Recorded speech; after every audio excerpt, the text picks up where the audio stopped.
안녕하세요, 란입니다. 오늘은 근성장과 체지방 감소 효과를 200% 극대화시키는 데 도움이 될 수 있는 운동 전 반드시 해야 하는 3가지에 대해서 알아보도록 하겠습니다.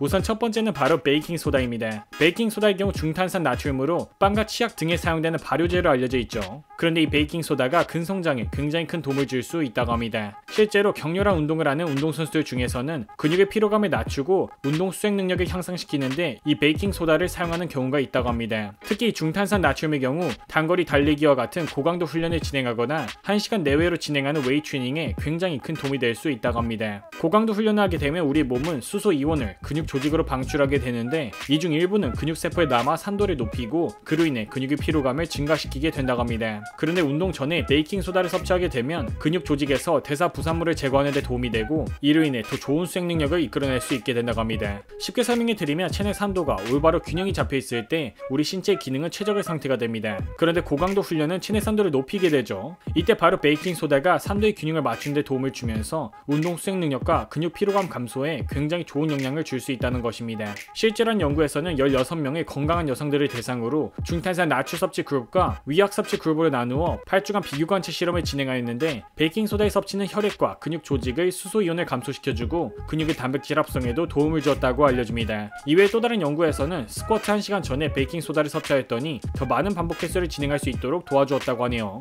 두 번째는 운동 전 진통제 혹은 항산화제의 섭취를 피하는 것입니다. 운동을 하다 보면 크고 작은 부상들로 인해 진통제를 섭취하게 되는 경우가 많습니다. 실제로 유명한 진통제 회사 광고 중에는 진통제를 먹으면 고통을 참으면서 운동을 할 수 있다는 식의 영상으로 진통제 광고를 하는 것을 볼 수 있습니다. 물론 만성 염증으로 인한 통증의 경우 근성장과 회복에 방해가 될 수 있는 요소이지만 운동 후 급성 염증의 경우 오히려 도움이 될 수 있는 요소인데요. 실제로 운동 후 체내 염증 정도를 나타내는 IL-6가 높을수록 근성장에 더 유리했다는 연구 결과가 있습니다. 따라서 만성적인 염증은 피하되 운동 직후 염증은 세포의 회복과 근성장에 있어 굉장히 필요한 요소이기 때문에 운동 전후로 진통제나 과도한 양의 비타민C 혹은 E를 섭취하는 것은 피하는 것이 좋다고 합니다. 세 번째는 바로 충분한 단백질을 섭취하는 것입니다. 물론 공복 상태로 운동을 해도 근육을 만드는 것은 가능하죠. 그에 대해서 단백질 섭취의 경우 특정 시간에 섭취하는 것보다 하루 전체에 나누어서 골고루 섭취하는 것이 훨씬 더 중요한 부분이라고 할 수 있습니다. 하지만 근성장을 위한 최적의 조건을 만들어주기 위해서 운동 전후로 약간의 단백질을 추가로 섭취해주는 것은 근육의 단백질 합성량의 증가에 도움이 될 수 있다고 합니다.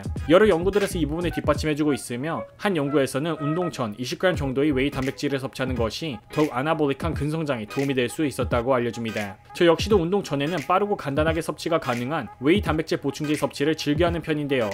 이번 2월 1일 화요일 저녁 8시부터 2월 2일 수요일 자정까지 마이프로틴에서 설맞이 마프 대란을 진행한다고 합니다.